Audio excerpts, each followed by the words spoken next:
Bismillahirrahmanirrahim. Assalamualaikum warahmatullahi wabarakatuh. Alhamdulillahirabbil alamin wa bihi nasta'in wa ala umuri dunya waddin wassalatu wassalamu ala asrofil anbiya'i wal mursalin wa ala alihi washabihi ajmain. Pertama-tama marilah kita panjatkan puji dan syukur kehadirat Allah Subhanahu wa taala yang telah melimpahkan begitu banyak nikmat kepada kita semua, terutama nikmat sehat, sehingga pada kali ini kita masih dipertemukan kembali dalam kegiatan perkuliahan online. Sholawat dan salam kita haturkan kepada Nabi kita Muhammad SAW bersama keluarga, sahabat, dan pengikutnya hingga akhir zaman. Alhamdulillah, pada kali ini saya Mita Dewi Purnamasari beserta rekan saya Sri Mulyati akan mempresentasikan desain program parenting yang telah dilaksanakan di lembaga kami, yaitu TK Islam Hanifah. Berikut pemaparannya. Kegiatan parenting dalam pola asuh orang tua di TK Islam Hanifah Karawang. Penyelenggaraan pendidikan dengan memperdayakan orang tua, parenting education merupakan sebuah solusi untuk meningkatkan mutu pendidikan. Sejak usia dini, orang tua hendaknya lebih kreatif dalam mengasuh anak-anak mereka agar anak-anak dapat tumbuh dan berkembang menjadi anak yang kreatif, karena orang tua adalah pusat kreativitas bagi anak-anaknya. Untuk itu, TK Islam Hanifah membuat program parenting yang diperuntukkan untuk para orang tua murid yang menyekolahkan anaknya di TK Islam Hanifah. Kegiatan ini dilakukan untuk menyelaraskan kegiatan-kegiatan pengasuhan pendidikan pada saat sekolah dan di rumah, serta memberikan pengetahuan tentang bagaimana pola asuh yang baik dalam mendidik anak di rumah. Adapun pembahasan, yang pertama susunan panitia parenting, yang kedua pelaksanaan parenting, yang ketiga susunan acara, yang keempat anggaran parenting dan pemeriksaan psikologi, yang kelima materi inti, yang keenam sesi tanya jawab, dan yang ketujuh laporan pelaksanaan parenting. Pembentukan panitia parenting menjadi bagian penting yang harus dipersiapkan sebelum parenting dimulai. Jika susunan panitia tidak ada, maka kegiatan tersebut pun tidak akan terwujud. Jadi yang pertama, ketua panitia, sekretaris, bendahara, dan staf peralatan itu semuanya oleh guru. Selanjutnya pelaksanaan parenting. Pelaksanaan parenting ini di hari Sabtu tanggal 25 Januari 2020, tempatnya di TK Islam Hanifah. Waktunya dari pukul 9 sampai dengan selesai, dan pembicara oleh Ibu Amelia SPSI. Adapun susunan acara parenting, yang pertama pembukaan, yang kedua sambutan yang pertama dari Yayasan TK Islam Hanifah, yang kedua dari Kepala Sekolah TK Islam Hanifah. Selanjutnya ada acara inti tentang kegiatan parenting dalam pola asuh orang tua, dan terus tanya jawab, dan terakhir penutup.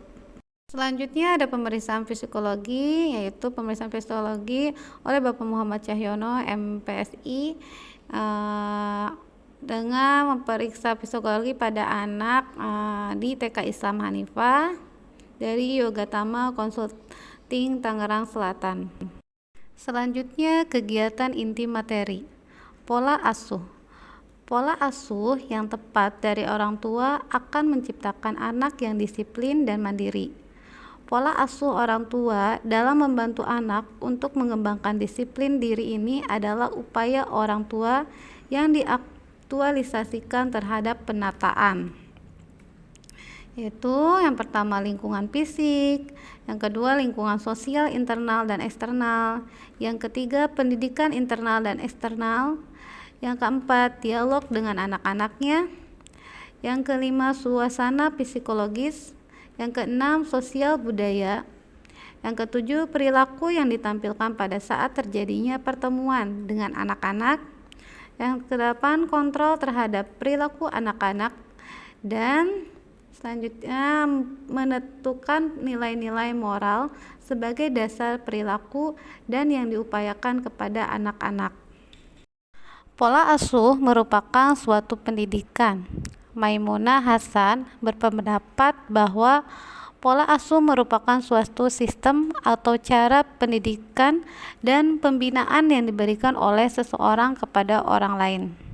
Jadi, pola asuh orang tua adalah cara pendidikan dan pembinaan yang diberikan orang tua kepada anak dengan upaya-upaya tertentu untuk dapat mempengaruhi kreativitas anak. Baik, mungkin itu saja dari saya. Pemaparan selanjutnya akan disampaikan oleh rekan saya, yaitu Sri Mulyati. Baik, terima kasih Temita Dewi. Di sini saya akan melanjutkan pembahasan atau materi inti dari desain parenting ini, yaitu mengenai pola asuh orang tua. Pola asuh orang tua adalah pola perilaku yang diterapkan pada anak dan bersifat relatif konsisten dari waktu ke waktu. Pola perilaku ini dapat dirasakan oleh anak dari segi negatif maupun positif. Di dalam kehidupan masyarakat, keluarga merupakan unit terkecil yang memiliki peranan besar bagi kelangsungan hidup bermasyarakat. Orang tua mempunyai peran dan fungsi yang bermacam-macam. Salah satunya adalah mendidik anak.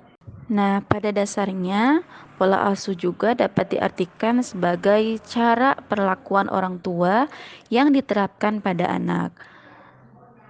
Banyak ahli mengatakan pengasuhan adalah bagian penting dan mendasar, menyiapkan anak untuk menjadi masyarakat yang baik. Jadi di sini peran orang tua sangat berperan sekali dalam menentukan karakter bagi seorang anak, karena pendidikan pertama yang didapat oleh anak merupakan pendidikan dari orang tuanya sendiri. Pendampingan orang tua diwujudkan melalui pendidikan cara-cara orang tua dalam mendidik anaknya. Cara orang tua mendidik anaknya disebut sebagai pola pengasuhan. Interaksi anak dengan orang tua, anak cenderung menggunakan cara-cara tertentu yang dianggap paling baik bagi anak. Nah, disinilah letaknya terjadi beberapa perbedaan dalam pola asuh. Di satu sisi, orang tua harus bisa menentukan pola asuh yang tepat dalam mempertimbangkan kebutuhan dan situasi anak.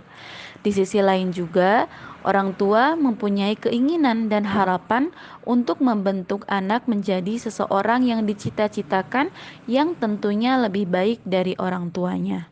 Nah, di sini sudah kita ketahui bersama bahwa orang tua menginginkan yang terbaik untuk anaknya, mencarikan sekolah ataupun pesantren-pesantren yang terbaik bagi anaknya, karena orang tua menginginkan pendidikan yang terbaik anaknya dan juga menginginkan anaknya bisa lebih baik dari orang tuanya. Setiap upaya yang dilakukan dalam mendidik anak mutlak didahului oleh tampilnya sikap orang tua dalam mengasuh anak, yaitu meliputi yang pertama, perilaku yang patut dicontoh. Artinya, setiap perilaku tidak sekedar perilaku yang bersifat mekanik, tetapi harus didasarkan pada kesadaran bahwa perilakunya akan dijadikan lahan peniru dan identifikasi bagi anak-anaknya. Yang kedua, yaitu kesadaran diri. Hal ini juga harus ditularkan pada anak-anak dengan mendorong mereka agar perilaku kesehariannya taat kepada nilai-nilai moral. Oleh sebab itu, orang tua senantiasa membantu mereka agar mampu melakukan observasi diri melalui komunikasi dialogis, baik secara verbal maupun nonverbal tentang perilaku tersebut. Selanjutnya yaitu peran keluarga. Keluarga adalah tempat anak memperoleh pendidikan untuk pertama kalinya. Pendidikan anak harus dilakukan melalui 3 lingkungan. Yang pertama, keluarga, kedua, sekolah, dan yang ketiga, organisasi. Keluarga merupakan pusat pendidikan yang pertama dan terpenting. Pendidikan adalah tanggung jawab bersama antara keluarga, masyarakat, dan juga pemerintah. Sekolah sebagai pembantu berkelanjutan pendidikan dalam keluarga. Sebab pendidikan yang pertama dan utama diperoleh anak ialah dalam keluarga. Nah, jadi keluarga merupakan pendidikan yang pertama dan paling utama. Terbentuknya akhlak seorang anak tergantung pada didikan dari keluarganya itu sendiri. Jadi, peran orang tua bagi anak sangat penting dan utama, karena pendidikan yang diperoleh anak sejak lahir sampai dewasa yaitu dari orang tuanya sendiri. Orang tualah yang memberi dasar pendidikan moral, agama, sopan santun, dan lain-lain kepada anak yang akan dijadikan dasar bagi anak dalam bertindak. Oleh karena itu, sebagai orang tua yang baik harus dapat memberi pendidikan yang tepat dan dapat memberi contoh yang baik untuk anak, serta dapat bekerja sama dengan lembaga sekolah agar pendidikan yang diberikan kepada anak selaras dengan mengikuti program parenting yang diselenggarakan di lembaga TK. Baik, selanjutnya ada sesi tanya jawab. Ada beberapa pertanyaan dari wali murid mengenai pelaksanaan parenting pola asuh di sekolah TK ini. Salah satu contoh pertanyaan dari wali murid tersebut yaitu, saya memiliki anak. Anak saya memiliki pola tidur yang berantakan. Bagaimana cara mendisiplinkan anak tidur sesuai jadwal tidur yang benar? Lalu, jawaban dari pemateri yaitu, kita harus buat jadwal tidur yang benar untuk anak. Kita terapkan jadwal tidur itu pada anak dengan sering mengajak anak berbicara yang berkaitan dengan jadwal tidurnya. Misalnya, Dek, nanti jam 1 siang waktunya tidur ya. Dan ketika waktunya mendekati, ingatkan kembali. Ketika waktunya tidur, ajak anak ke kamar, tutup pintu, dan cari apa yang membuat anak nyaman untuk tidur seperti ditepuk-tepuk, diusap-usap, atau kita pura-pura tidur. Dan jika anak sampai tantrum minta keluar, biarkan anak menangis dulu, jangan diikutin. Karena tidak semua keinginan anak itu baik untuk diikuti. Ketika anak mengantuk pada saat bukan pada jam tidurnya, bisa dialihkan rasa kantuk anak pada permainan, jalan-jalan di sekitar rumah, dan lain-lain. Terapkan jadwal tidur yang baru dengan konsisten. Selanjutnya ada laporan pelaksanaan. Yang pertama, waktu pelaksanaan Sabtu 25 Januari 2020. Running acara pembukaan oleh MC Ibu Tita Juwita SPD. Mengenai sambutan yayasan oleh Bapak Profesor Dr. Ade Hikmat MPD menyambut baik kegiatan parenting yang dilaksanakan di TK Islam Hanifah Karawang. Semoga acara ini dapat berjalan dengan lancar. Kemudian, sambutan kepala sekolah oleh Ibu Yanti Pridayanti SE. Yang kedua ada jumlah peserta parenting. Peserta yang hadir dalam acara parenting berjumlah 23 peserta dari wali murid TK Islam Hanifah dengan 3 guru dan 1 kepala sekolah. Baik, itulah tadi pembahasan materi tentang parenting di sekolah TK Islam Hanifah Karawang mengenai pola asuh orang tua di TK Islam Hanifah Karawang. Cukup sekian yang dapat kami sampaikan. Terima kasih banyak atas segala perhatiannya dan mohon maaf apabila banyak sekali kekurangan dan kurang maksimal dalam penyampaiannya. Wassalamualaikum warahmatullahi wabarakatuh.